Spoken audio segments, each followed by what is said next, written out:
हुआ। तो दोस्तों स्टार्ट करते हैं to say.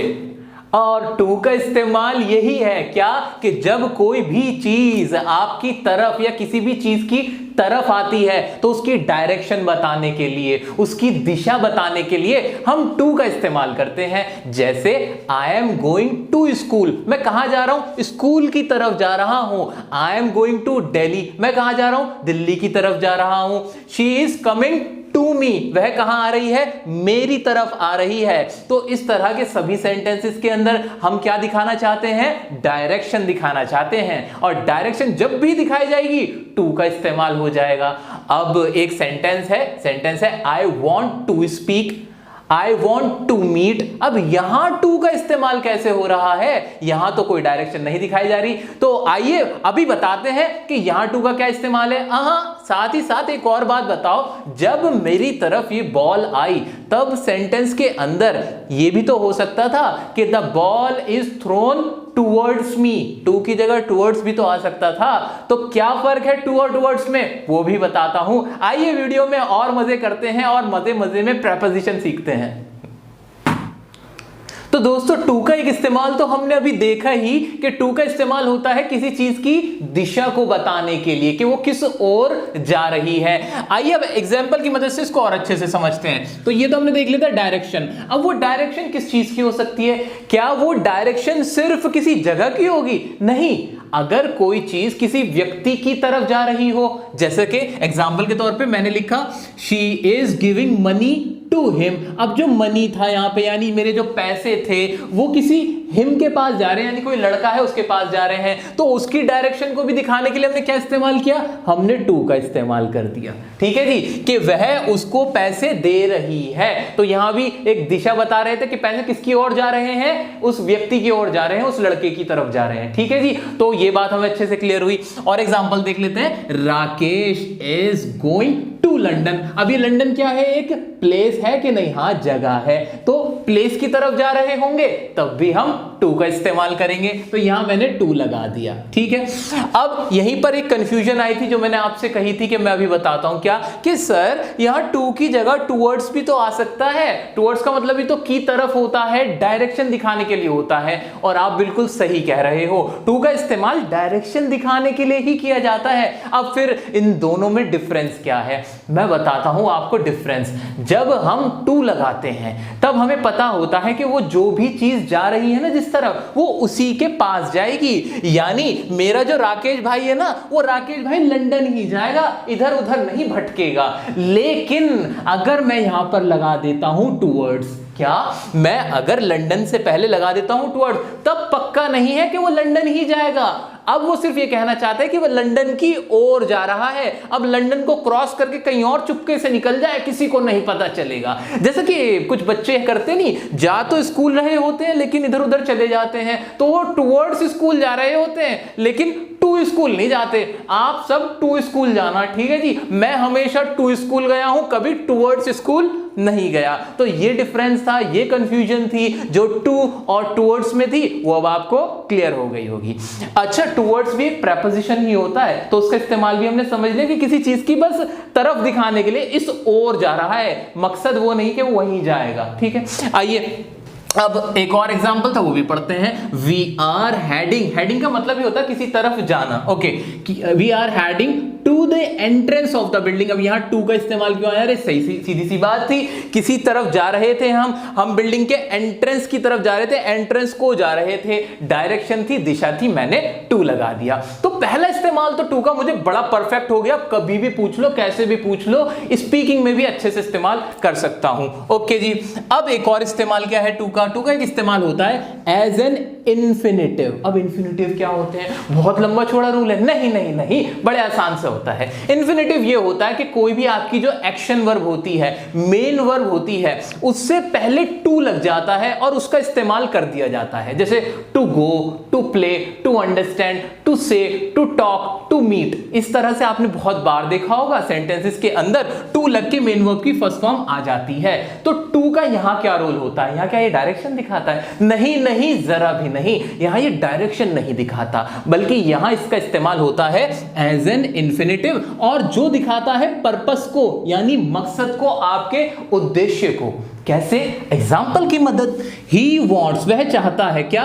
To meet you. अब ये जो टू मीट था ना, उसने पर्पस बताया। क्या बताया? पर्पस बताया कि भाई वह चाहता है, क्या चाहता है? मिलना चाहता है। पर्पस क्या है? मिलना। ऐसे नेक्स्ट सेंटेंस है, दे कम, वे आते हैं, हेयर, यहां, टू प्ले। अब यहां इनका मकसद क्या है भाई? आने का, खेलने का मकसद है। तो अब नेक्स्ट सेंटेंस देखेंगे, और वी अर्न, हम कमाते हैं। क्यों कमाते हैं? टू लिव, रहने के लिए, जिंदा रहने के लिए, जीने के लिए हम क्या करते हैं? कमाते हैं। तो इन तीनों ही सेंटेंस के अंदर आपने देखा कि यहां जो भी बात की गई थी टू के बाद जो मेन वर्ब लगाई गई थी उसका एक ही मकसद था, और वो मकसद क्या था? वो पर्पस बता रहा था, मकसद बता रहा था। अब ये सारी कंफ्यूजन आपकी अब दूर हुई होगी कि कैसे टू जब लगा होता है मेन वर्ब की फर्स्ट फॉर्म के साथ तो उसका क्या मीनिंग होता है। अच्छा, मजाक में ना मैंने आपको इन्फिनेटिव भी पढ़ा दिए कहीं ना कहीं, ठीक है। इन्फिनेटिव का यही रूल होता है क्या, कि वे सेंटेंस के अंदर जब बीच में आते हैं, मेन वर्ब के बाद आते हैं, टू लगा होता है, मेन वर्ब की फर्स्ट फॉर्म लगी होती है, वो किसको दिखा रहे होते हैं? पर्पस को दिखा रहे होते हैं, उद्देश्य को, मकसद को दिखा रहे होते हैं कि कोई भी काम क्यों किया जा रहा है। ठीक है जी, तो ये भी हमने अच्छे से देखे। टू का एक और इस्तेमाल देखा, एक और इस्तेमाल होता है टू का, वो भी देख लेते हैं। क्या? कोई लिमिट या एंडिंग पॉइंट या पीरियड को दिखाने की, किसी भी चीज की लिमिट के, अब ये इतनी हो गई, इतने तक हो गई, एक ये वाला सेंस जाता है। जैसे कि कोई भी मेजरमेंट होती है या फिर किसी चीज के प्राइस होते हैं। अब मेजरमेंट में कुछ भी आ गया ना, लीटर, किलोमीटर, मीटर, उनको बताने के लिए कि ये इतने तक हो गया, हम टू का इस्तेमाल करते हैं। ऐसे ही पीरियड मतलब कि जैसे मंडे टू फ्राइडे हम बोलते हैं कि नहीं बोलते, जनवरी टू मार्च हम बोलते हैं कि नहीं बोलते, उस पीरियड को बताने के लिए भी हम टू का ही इस्तेमाल करते हैं। एग्जांपल देख लीजिए, the petrol prices rose up to ₹80 per litre, कि भाई पेट्रोल के प्राइस कितने बढ़ गए? 80 रुपए पर लीटर तक बढ़ गए, ऊपर उठ गए। ठीक है जी। वी वर्क, हम काम करते हैं 9 to 6, कब से? सुबह 9 से 6 तक करते हैं। मंडे टू सैटरडे, मंडे से सैटरडे तक करते हैं। तो यहां भी टू ने क्या दिखाया? पीरियड को दिखाया। ठीक है, तो ये एक और इस्तेमाल था जो आपको टू में देखने को मिलेगा। तो दोस्तों बड़े मजे में और आराम से हमने टू के इस्तेमाल तो अच्छे से कवर कर लिया। अब एक और सवाल सुनो मेरा। सवाल मेरा ये है, जब राकेश जा रहा था लंदन तब तो आपने लगा दिया टू, समझ में आया। अगर मैं कहूं कि राकेश लंदन से आ रहा है तब क्या लगाओगे? तब भी तो कोई डायरेक्शन ही बता रहे हो, कोई दिशा ही बता रहे हो, तब क्या लगाओगे? तब भी टू लगाओगे, फिर तो कंफ्यूज हो जाओगे। तो अब देखते हैं कि तब क्या लगाते हैं जब कोई चीज किसी चीज की तरफ से आ रही होती है। क्योंकि जब हम जा रहे होते हैं किसी चीज की तरफ तो डायरेक्शन जिस तरफ जा रही होती है तब टू लगाया जाता है, लेकिन कहीं से आ रही हो तब क्या लगाएंगे? दोस्तों अब हम देखने वाले हैं फ्रॉम का इस्तेमाल, और फ्रॉम के इस्तेमाल बहुत ही इंटरेस्टिंग है क्योंकि हमने पढ़ लिए हैं टू के इस्तेमाल। हमने देखा था टू का इस्तेमाल तब होता है जब कोई भी चीज किसी की तरफ जा रही होती है तो उस डायरेक्शन को, उस दिशा को दिखाने के लिए हमने टू का इस्तेमाल कर दिया था। लेकिन अगर कोई चीज कहीं से आ रही हो तब क्या करेंगे? आई मीन टू से कि मैं दिल्ली जा रहा हूं, तो मैं तो जा रहा हूं, किसी चीज की तरफ जा रहा हूं, एक जगह है उस तरफ जा रहा हूं, डायरेक्शन दिखाना चाहता था तो मैंने बोल दिया I am going to Delhi, या मैंने टू लगा दिया था। ठीक है, लेकिन अगर मैं दिल्ली से आ रहा हूं, डायरेक्शन अब भी है, लेकिन डायरेक्शन अब क्या है? अब आने की तरफ है कि कहीं से निकल कर आ रही है। ये जो से वर्ड है, यहां पे जो से शब्द है, इसके अंदर सारी बात छिपी हुई है। क्योंकि फ्रॉम का इस्तेमाल हम तब करते हैं जब कोई चीज कहीं से निकल कर आ रही हो, कहीं से आ रही हो, कहीं को जा रही हो तो टू है, कहीं से आ रही हो तो फ्रॉम है। तो मैं कहूंगा I am coming from Delhi, I am going to Delhi. देखा कि वर्ड वही थे, जगह वही थी, लेकिन टू और फ्रॉम ने पूरी बात ही बदल दी है। आइए जरा इसको और अच्छे से पढ़ते हैं। तो क्या है? फ्रॉम का इस्तेमाल ओरिजिन को दिखाने के लिए किया जाता है। ओरिजिन का मतलब ही कि कोई चीज कहां से निकल कर आई, कहां से पैदा हुई, वो दिखाने के लिए। ओके, एग्जांपल है जैसे दिस बस ट्रेवल्स, यह बस ट्रेवल करती है फ्रॉम मुंबई, कहां से? मुंबई से, कहां? टू गोवा, गोवा की ओर। ठीक है, तो यहां भी हमने फ्रॉम का इस्तेमाल देखा कि मुंबई से क्यों आ रहा है, क्योंकि मुंबई से निकल कर आ रही है वो बस, मुंबई से ट्रेवल करती है। ठीक है, आगे बढ़ते हैं। वेयर आर यू फ्रॉम, बहुत बार आपसे पूछा जाता है आप कहां से हो, यानी कहां से आए हो, आपका ओरिजिन कहां है। ठीक है, तो डोमिसाइल जब आपसे पूछा जाता है तब भी ऐसे ही पूछा जाता है। तो फ्रॉम का यहां इस्तेमाल भी क्या है कि आपके ओरिजिन को पूछना चाहता है कि कहां से, उसकी जो निकलने का पॉइंट है वो कहां से था। ठीक है जी, नेक्स्ट है आई एम फ्रॉम दिल्ली, मैं कहां से हूं, उसका जवाब ये हो गया मैं दिल्ली से हूं। तो कभी भी कोई भी ऐसी बात आपको कहनी हो जिसमें आप दिखाना चाहते हो कि वो चीज कहां से आ रही है, तो हम क्या लगाते हैं, फ्रॉम लगाते हैं। अच्छा, मान लीजिए आपका बर्थडे है, क्या है, आपका बर्थडे है, और अब बर्थडे है तो मैंने विश तो किया नहीं आपको, तो मैं अगर आपको कोई गिफ्ट देना चाहता हूं, मान लीजिए मैं आपको ये वॉच गिफ्ट करना चाहता हूं, तो मैं क्या बोलूंगा, this is from my side, ये क्या है, मेरी तरफ से है। तो कहां से आ रही है ये चीज, ये जो वॉच है ये आपके पास कहां से आ रही है, मेरे पास से आ रही है, मेरी तरफ से आ रही है, इसलिए सेंटेंस बनेगा this is from my side. और इस तरह से होता भी है, जब भी आप किसी को ग्रीटिंग देते हो, कोई गिफ्ट देते हो, तो जो रिसीव कर रहा होता है तो उसको तो आप लिखते हो टू, और जहां से आ रहा होता है फ्रॉम लिख के अपना नाम लिखते हो कि ये मेरी तरफ से है। तो मुझे उम्मीद है कि अब आपको हर तरह से ये सारे इस्तेमाल जो थे फ्रॉम के समझ में आए होंगे। अब मैं इसे रख देता हूं, अब आपकी हो गई ना, ये मेरा इस पे कोई अधिकार नहीं है। एक और इस्तेमाल क्या है फ्रॉम का, उससे पहले एक और ये एग्जांपल और ये भी पढ़ लेते हैं, this letter is from the principal. अब तो मेरे सारे साथी बहुत ही इंटेलिजेंट हो गए, उन्हें समझ में आ रहा है क्या कि लेटर कहां से है भाई, प्रिंसिपल की तरफ से आया है, this is letter from the principal. अगर यहां टू हो जाता तो क्या होता, ये ट्रू उसकी तरफ है, किसकी तरफ है, प्रिंसिपल की तरफ है, this is the letter to the principal, के प्रिंसिपल की ओर है, दिया जा रहा है, आ रहा है, तो उल्टा है। टू और फ्रॉम आपस में क्या है, अपोजिट हैं। ठीक है जी, आगे बढ़ जाते हैं। फ्रॉम का एक और इस्तेमाल क्या है, कॉज, यानी कारण बताने के लिए। जब आप किसी चीज का कारण बताते हो, वजह बताते हो, तो आप फ्रॉम का इस्तेमाल करते हो। He died from heart attack, वह किस चीज से मर गया, हार्ट अटैक से मर गया, दिल के दौरे से। She is suffering from fever, वह बुखार से पीड़ित है। नेक्स्ट क्या है, unfortunately even in 21st century, बदकिस्मती से 21st सेंचुरी में भी पीपल डाई फ्रॉम हंगर, लोग भूख से मरते हैं। तो किस चीज से मरते हैं, फ्रॉम यहां भी आ गया, कारण बताने के लिए फ्रॉम का इस्तेमाल होता है। ठीक है जी, तो हमने यहां पर देखे टू का इस्तेमाल, फ्रॉम का इस्तेमाल। अब इनके जो एक्सरसाइज है, इनकी जो प्रैक्टिस है वो भी हम करेंगे, लेकिन इससे पहले हम कुछ और प्रेपोजिशन देखेंगे और वीडियो के लास्ट में फिर हम सबकी प्रैक्टिस अच्छे से करेंगे। तो आइए अब देखते हैं कुछ और मजेदार प्रेपोजिशन। गाइस, अब देखते हैं ओवर का इस्तेमाल।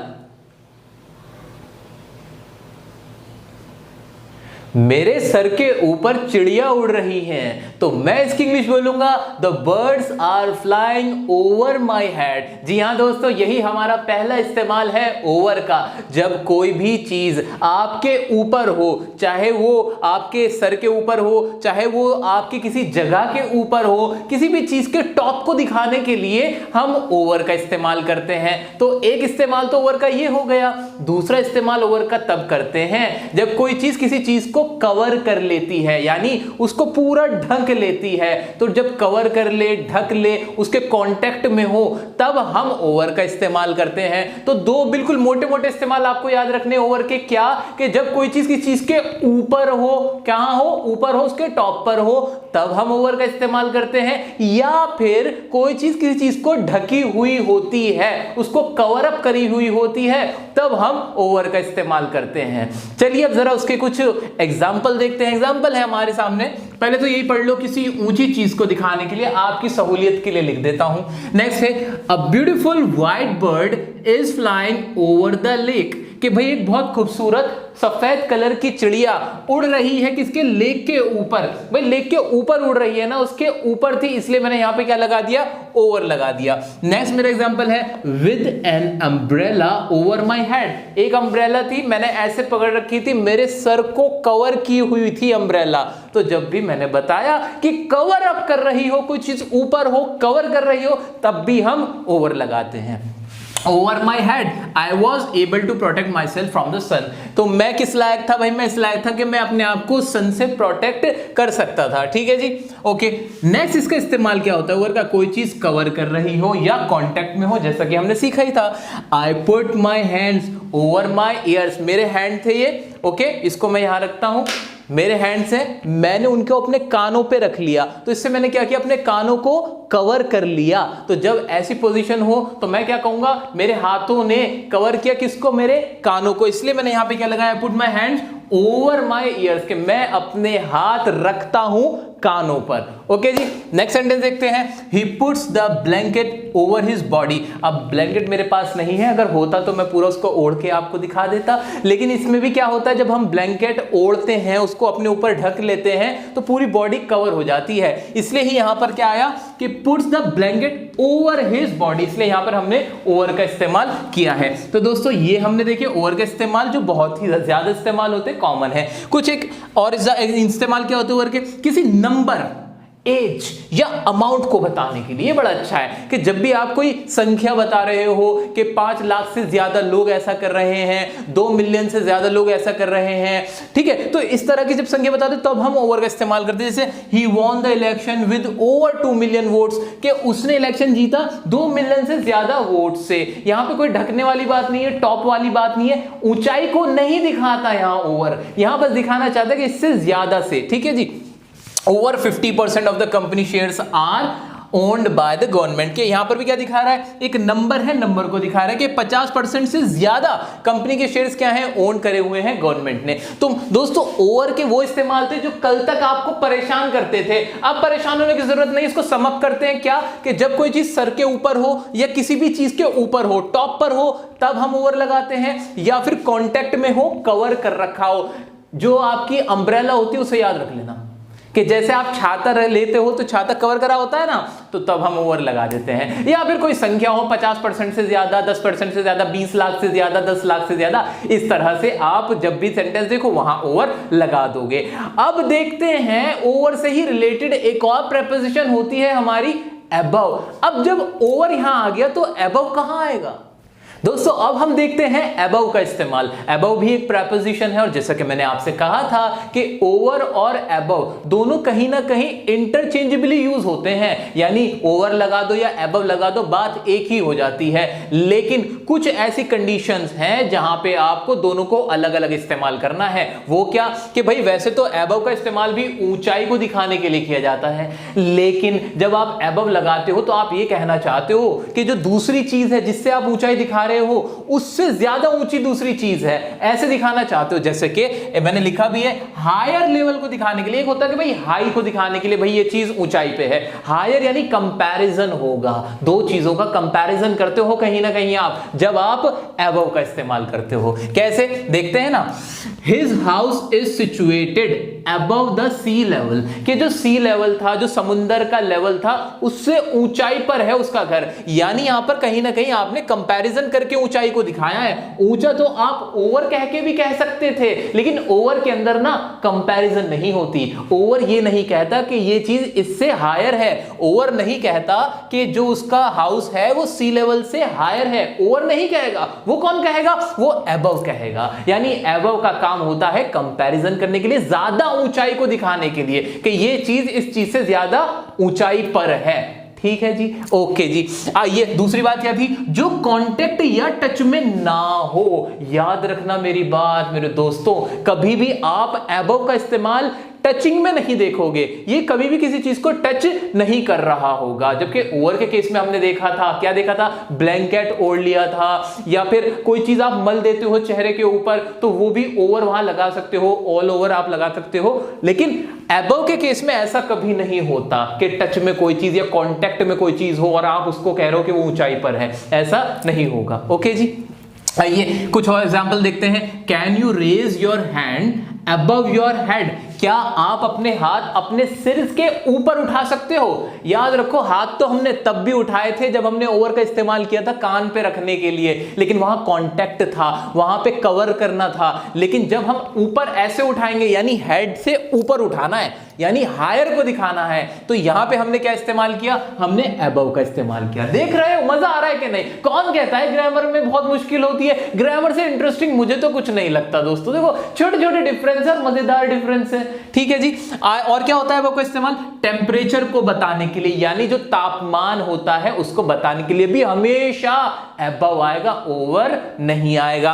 क्या है जी? The temperature of Delhi is above 45 degree Celsius, के जो टेम्परेचर है दिल्ली का, सच बताऊं 45 कहां 48 50 हो रहा है अब तो वो दिखाने के लिए भी हम, तापमान दिखाने के लिए भी हम अबव का इस्तेमाल करते हैं। तो ये बातें थी ओवर और अबव की। मुझे पूरी उम्मीद है आपको ये सारी चीजें अच्छे से समझ में आ चुकी हैं। एक बार फिर से रिपीट करता हूं कि ओवर और अबव का इस्तेमाल नॉर्मली एक दूसरे के एक्सचेंज में हो जाता है, रिप्लेसमेंट में हो जाता है, कोई ऐसी दिक्कत वाली बात नहीं है। लेकिन कुछ कंडीशन मैंने आपको बताई है जहां गलत हो जाएगा अगर आपने इस तरह की सिचुएशन में इंटरचेंजेबली यूज किया तो।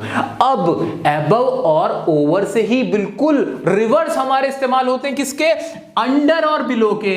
अब ये क्या है जी? ये कौन सी बला है? अरे ये तो तुम्हारा फ्री का कवर हो गया। कैसे कवर हो गया? सुनो, अगर आपने ओवर पढ़ा है, ओवर का जितना ऑपोजिट सोच सकते हो वो हमारा अंडर है। कैसे? ओवर ऊंचाई को दिखाता था, अंडर नीचाई को दिखाता है। याद आया? ठीक है जी।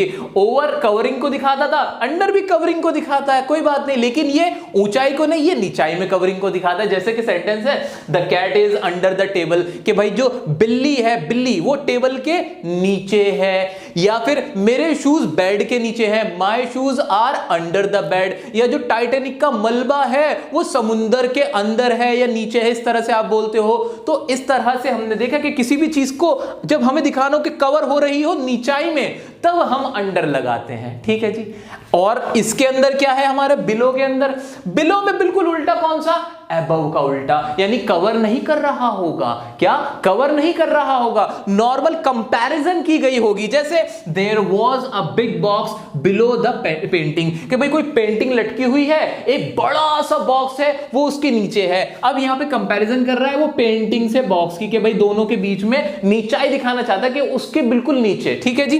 नेक्स्ट है you may read the points referred below. आपने ऐसा पढ़ा भी होगा, बहुत आर्टिकल्स में लिखा होता है कि आप पॉइंट्स को जो नीचे लिखे हुए हैं, यानी इसके भी नीचे लिखे हुए हैं, उनको पढ़ सकते हो। तो दोस्तों अंडर और बिलो मजाक मजाक में कवर हो जाते हैं अगर हमने अबव और ओवर को पढ़ा हुआ है।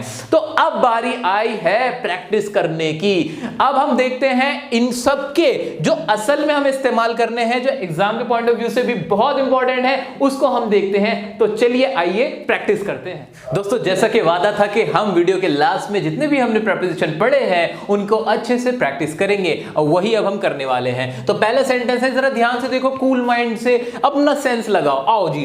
We are going dash the museum. हम जा रहे हैं म्यूजियम। अब बताओ म्यूजियम और आप में कोई चीज का फर्क है क्या? हाँ है ना। हम ये बताना चाहते हैं कि भाई म्यूजियम की तरफ जा रहे हैं। जिस चीज की ओर हम जाते हैं, डायरेक्शन को हम दिखाते हैं तो हम टू लगाते हैं। मैंने बिना कुछ और सोचे समझे, बिना कोई कंफ्यूजन के टू लगा दिया। क्या गलत किया? बिल्कुल नहीं, सही जवाब था। नेक्स्ट मेरा सेंटेंस है, I have got the birthday surprise dash my friends.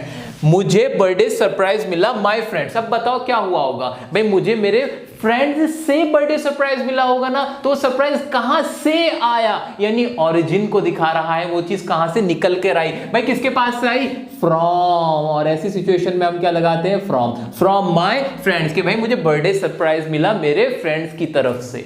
सही जवाब जी। आ जाइए। I watch your video dash learn English. मैं आपकी वीडियो देखता हूं। क्यों देखते हो? लर्न इंग्लिश, इंग्लिश लर्न करने को। अब जहां भी हमें पर्पस दिखाना होता है, याद आया? या बिल्कुल टू का इस्तेमाल हमने देखा था, इन्फिनेटिव के तौर पे होता है। ये टू आया, मेन वर्ब की फर्स्ट फॉर्म थी यहां पे, ठीक है जी, तो टू लगा दिया। नेक्स्ट सेंटेंस है दोस्तों, dash 70 million people are watching the match, कि 70 मिलियन पीपल, लोग जो पीपल है वो मैच देख रहे हैं। तो यहां हमने पढ़ा था एक ओवर का इस्तेमाल था कि कभी भी नंबर्स को दिखाने के लिए हम ओवर का इस्तेमाल कर देते हैं कि 70 मिलियन से ज्यादा लोग क्या देख रहे हैं? मैच देख रहे हैं। हम आसानी से बढ़ते चले जा रहे हैं। अब आप करो, मैं नहीं करूंगा। ध्यान से देखो जी। Why are you hiding dash the table? बताओ इसमें क्या आएगा? इतना आसान। और यही एग्जाम में भी आता है, बोलने में भी बहुत इस्तेमाल होता है, हर जगह इस्तेमाल होता है। अब बताओ कोई भी चीज टेबल के क्या है? अंडर होगी कि नहीं होगी? बिल्कुल भाई, टेबल के नीचे थी इसलिए मैंने अंडर लगा दिया। Okay, we could have saved him dash heart attack, हम उसे बचा सकते थे हार्ट अटैक से। तो जब भी हमने देखा था कॉज आता है, कॉज के लिए हम फ्रॉम का इस्तेमाल करते हैं, वही मैंने यहां पे किया। अच्छे से लिख देता हूं। ओके, नेक्स्ट है दे आर नॉट फ्लाइंग, वह फ्लाइंग नहीं कर रहे, वे फ्लाइंग नहीं कर रहे, उड़ नहीं रहे हैं डैश मलेशिया। अब यहाँ ये फ्लाइंग का मतलब ऐसा नहीं कि उनके पर लग गए और वो आसमान में उड़ने लगे, यहाँ है कि वही वो जहाज में है, एरोप्लेन में है और वो फ्लाइंग कर रहे कहां? मलेशिया की तरफ। दे आर नॉट, नहीं कर रहे हैं, तो जा नहीं रहे हैं, किस ओर नहीं जा रहे हैं? तो जो भी हो रहा हो हमें तो ये देखना है कि डायरेक्शन है, हाँ है, और डायरेक्शन किसी चीज की तरफ जा रही है, हाँ जा रही है, तो जिसकी तरफ वो जा रही है उससे पहले क्या लग जाएगा? टू लग जाएगा, वही मैंने टू लगा दिया। नेक्स्ट है मेरा please send this letter dash Animesh, please यह लेटर सेंड कर दो, किसको? अनिमेश को। अब फिर से क्या वो जो लेटर है, वो जो लेटर इतना बड़ा लेटर है, वो किसी को दिया जा रहा है? डायरेक्शन है, हाँ है। जब भी डायरेक्शन हो किसी इंसान की तरफ हो या किसी प्लेस की तरफ, हमें उससे क्या लेना देना है? हमें तो उससे पहले टू लगा देना है। तो दोस्तों ये कुछ सेंटेंसेस थे जो अलग अलग डिफरेंट टाइप के सेंटेंस थे। मुझे उम्मीद है कि आपने इनके साथ बहुत अच्छे से समझा होगा, रूल समझे होंगे, जो भी कॉन्सेप्ट था वो समझा होगा। अब मैं साइड हो जाता हूं, अच्छे से आप पॉज करके वीडियो को इसका स्क्रीनशॉट ले सकते हैं।